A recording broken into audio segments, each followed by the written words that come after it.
And we're live. Welcome to another edition of Conversations for the Future. Thank you to those of you who are joining us for the second day. It's going to be an exciting day hearing more about different mechanisms of assessing the risk of space, investing in space, and will culminate in our third business plan competition that we're doing in cooperation with the as part of the New Space Business Plan Competition series. We're joined today by Rachel Zisk from Payload Space. Payload's our media partner for this month's Conversation for the Future. And Rachel is one of their reporters who is going to help moderate some of the talks today. So Rachel is a former reporter for the Financial Times and Popular Science, covering topics ranging from science and health to technology and finance. Recently, she worked as a genomics communication specialist at the National Institute of Health. She holds a BS in journalism from Northwestern University, and right now, as I mentioned, works for Payload Space, covering the business and policy of space. So, Rachel, excited to have you here. Thank you so much for agreeing to help, and I'll turn this over to you. All right, Tim, thank you so much for that introduction. I am so happy to be here and so excited to hear from our speakers about the state of the space industry as it is right now. So I'm also thrilled to introduce our first speaker, Adam Rentschler, who we share an alma mater. Very exciting to meet you, Adam. So Adam is the CEO of Valid Evaluation, who has been on a unique path to space and finance. Adam is a serial entrepreneur who has spent his 26-year career running, fundraising for, investing in, coaching, and mentoring startup companies. He has raised money from a wide variety of sources, including strategic venture capital, venture debt, friends and family, and a US government intelligence agency. As a very junior VC, Adam had one positive exit. He co-founded, ran, and sold BetterVote.com in 2000 as the dot-com bubble burst. Valid Eval was born of Adam's frustration with poor learning outcomes for companies competing for grants, prizes, and acceptance into accelerator programs. So Adam, we're so happy to have you here today and excited to hear your thoughts on the space industry. Oh, thank you so much, Rachel, and go Cats. Go Cats. So if you have a presentation prepared, you can go right ahead. We would love to hear from you. Sure. Let me pull this up.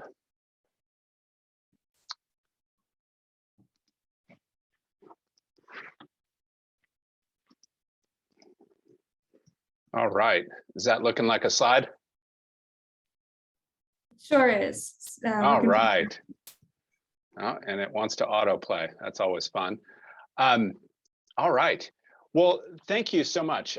So my presentation today is really geared for those who are in a decision-making role with regard to funding investments in space, grants from space, government contracts, whether it's from Department of Air Force, Space Force, NASA. Folks that are in those sorts of decision-making roles and program management roles will benefit from the content that you're about to see. So it turns out that deciding who's going to get funding, who's going to get an investment is a very complex group decision-making activity. And that's what we're here to talk about today.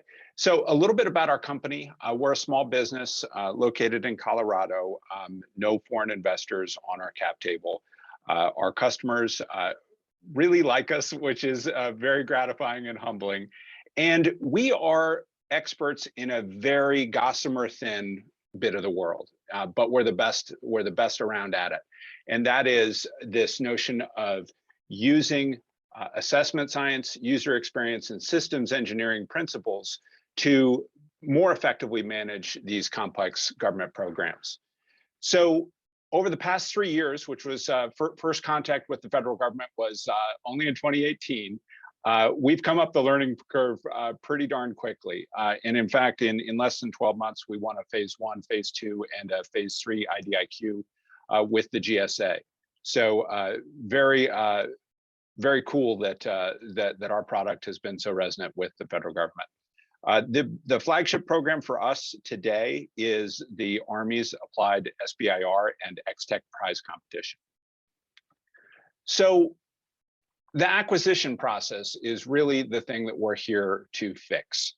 And I think that those who have been following things in the news can understand and appreciate that we are in many ways slipping behind our near peer rivals with regard to space and other matters of importance from a national security perspective.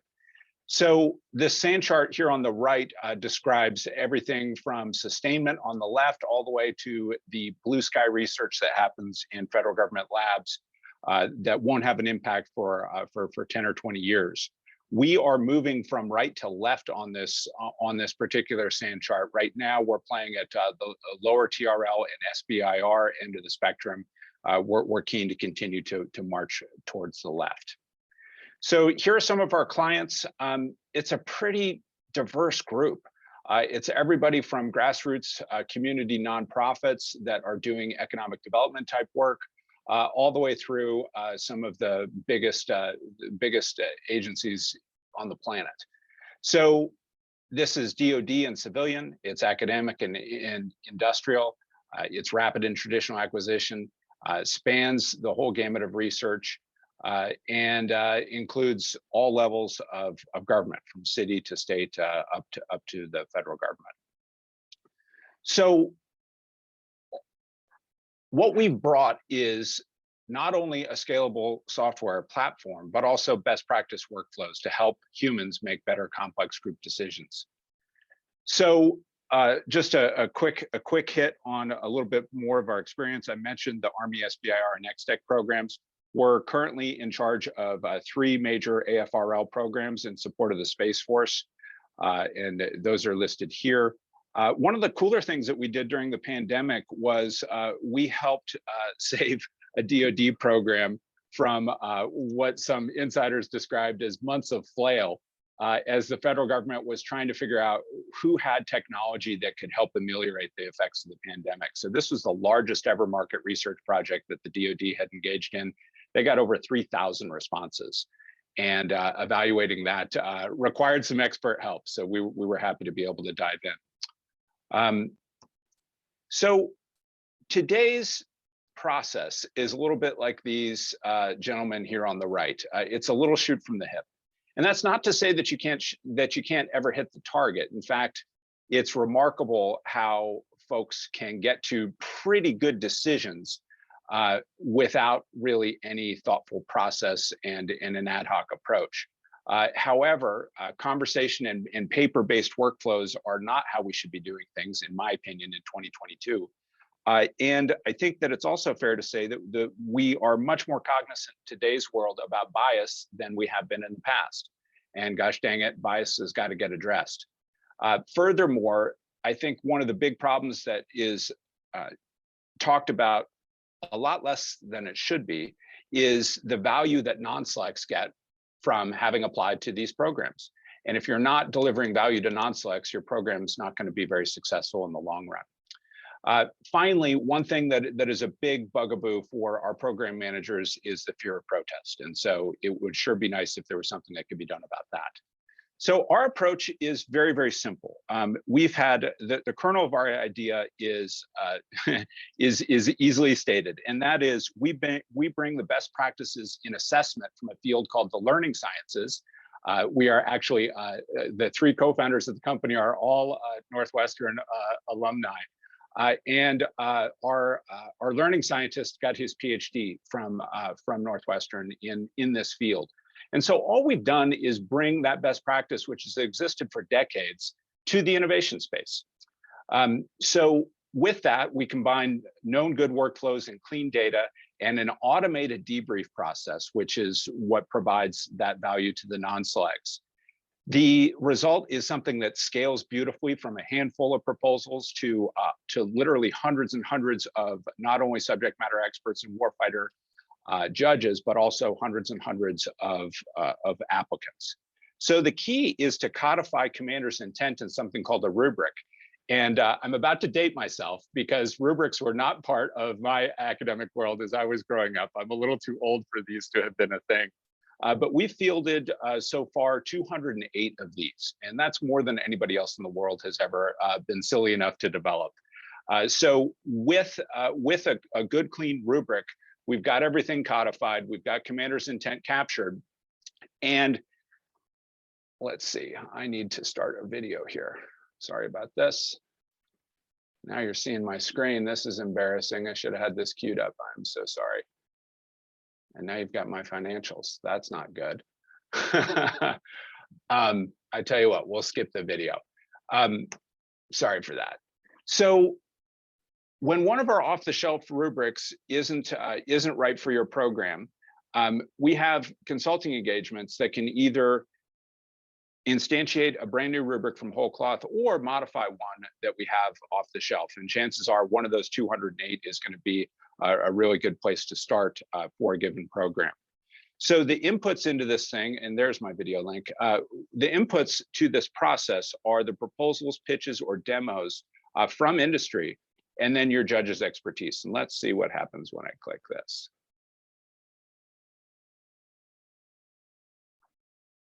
Here we go, we're back on the golden path. So one of the things that we've worked very hard to do, hopefully this video is playing, is to make this a training-free experience. So here you see a judge interacting with our rubric. That little widget follows them around. There really isn't any training required whatsoever. So this is a mixed method approach. It captures both quantitative and qualitative data. Introductions are possible, and then comments can be made on a government-only basis or anonymized and shared back with industry. And in this way, the workflow is very, very efficient. And in as little as 20 minutes, an expert evaluator can charge through a couple-page white paper, which is a pretty typical performance artifact for our clients. So that workflow by itself is what drives and delivers the rest of the slides that you're going to see here.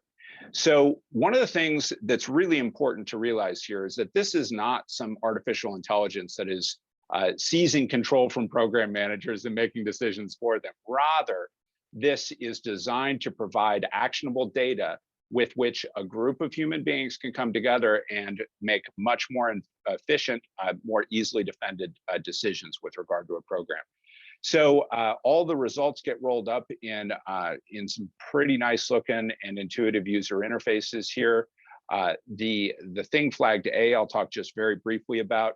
Not only do we use an evidentiary basis to help enhance what's called inter-rater reliability, we also treat every judge's score with something called an expectation maximization algorithm. And this is the canonical method of identifying greater bias in academia. And the bias patterns are identified and then removed globally for each of the judges.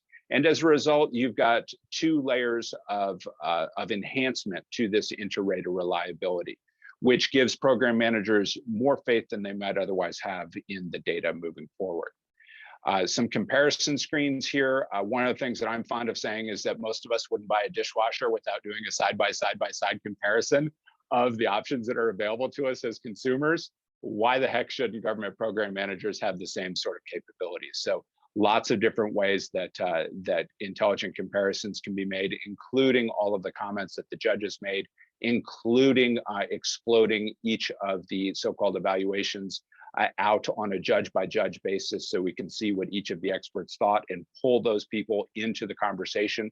Often an introverted judge will need to be invited to share his or her thoughts with the team, and this has proven to be a very effective way of doing so. When we pull that introvert in, it's pretty cool to be able to pull up their implicit rankings of all the proposals that they reviewed. And this can really help drive discussions and sharpen things up and make those meetings go a bit faster.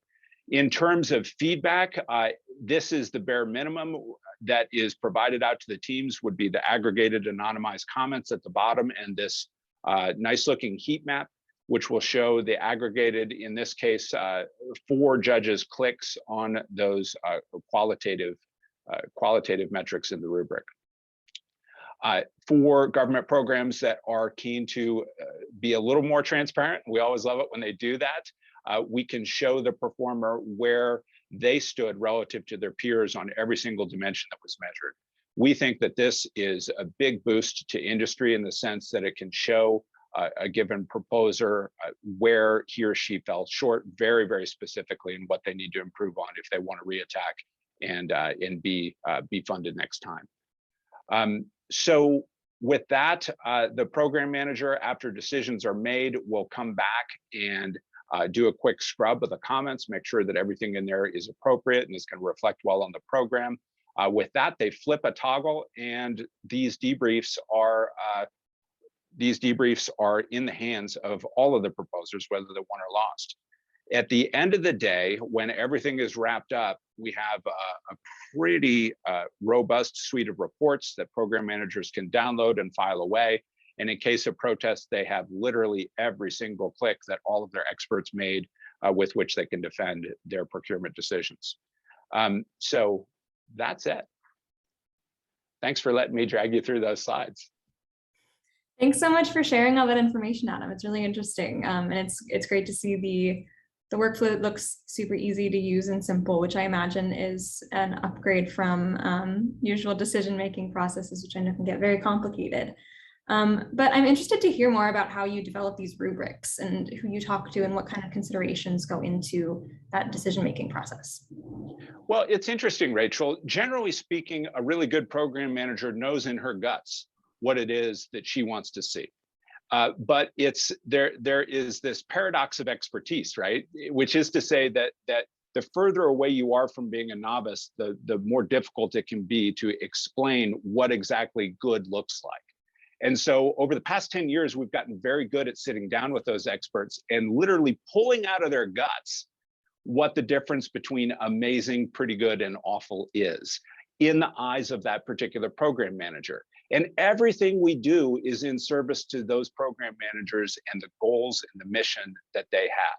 And so getting that rubric right and having that really be resonant with the guts of that program manager, what they know at an intuitive level to be true, that's the pivot between success and failure. Yeah, absolutely. Are there any specific kind of considerations that are different for space industry decision-making processes versus, other branches of the DoD and other considerations of the DoD? Well, every program is different, Rachel, which is how we got to 208, right? So if there were one rubric to rule them all, we wouldn't need to have nearly as many. I'm gonna give you a silly example just to make a point. And the silly example is that our system would be great for evaluating Olympic diving. I know nothing about Olympic diving, but if we were to sit down with optimally 6 Olympic diving judges and Olympic diving coaches, that sort of archetype of person, we have the skills to pull out of their guts and really understand what makes what an excellent versus a mediocre Olympic dive would be. And so for space programs, to be sure, there are unique elements to it, but that's true in every corner of the universe where we're deploying our tools. Yeah, that's fascinating. That this is sort of a process that'll work for any real decision-making process or anything that needs to be graded, would you say? With the following caveat. Human beings are really good at getting together and talking and hashing things out, right? It's something that goes back many, many millennia, in fact, probably to the birth of language itself. So what I'm fond of saying is if all of the relevant stakeholders to make a decision can fit around a kitchen table, you don't need a software tool. You can have a group discussion and get to a good outcome. However, if you're dealing with tens or hundreds of stakeholders, if you're dealing with tens or hundreds of proposals, and you need to pull in different archetypes, different sorts of experts from across a large organization, that's where we love to play. Absolutely. Could you tell me a little bit, you mentioned transparency being a pretty big value and something that you considered a lot while you were building the software project. What is the value of that transparency and feedback for these groups applying to or trying to gain these government contracts, and how does that program help them to improve and rehash their process?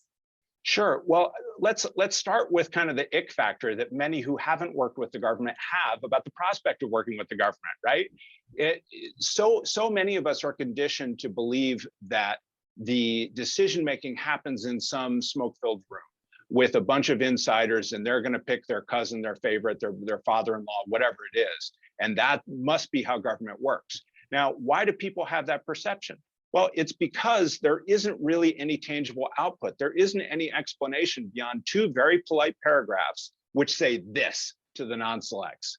And it's always the same two very polite paragraphs, but that's it. You don't get, there's no explanatory power typically in those. Now, today, most government programs will offer you the opportunity to beg for a debrief, which comes typically 3 or 4 months after the fact.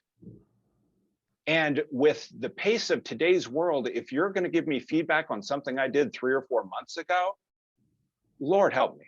I don't have any idea what I was doing 3 or 4 months ago. I mean, so much water is under the bridge. So that's kind of baseline. In terms of how we enhance it, there's some really interesting stuff that happens. We pre-publish the rubric for everyone to see and say explicitly, this is the thing with which you will be measured. And before the proposers put pen to paper, they can see exactly, point by point, qualitative box by qualitative box, what they have to do to be excellent. This creates a rising tide. It's something called formative feedback, and it's feedback that happens before we even begin to produce our proposal. So that's on the front end, and on the back end, you get that heat map that we just looked at. And optimally, when we can convince the program managers that it's a good idea, they can see what their relative performance was without outing anybody else, but giving them the brackets and those box plots that show where their performance fell on a quartile by quartile basis. It's really interesting. Do you think that, or have you seen in the feedback that you've gotten from your clients that has had any impact on like the range of contracts that are accepted? Are there more innovative, younger technologies maybe being accepted into these programs, or have you noticed any trends in that way? It's hard to say because we don't often have access to the before data. But let's talk a little bit about data, and let's talk about what I consider the holy grail for government programs, and that is to adopt a system that can be predictive of success, however we define it, right? And there's this notion within the Department of Defense called transition.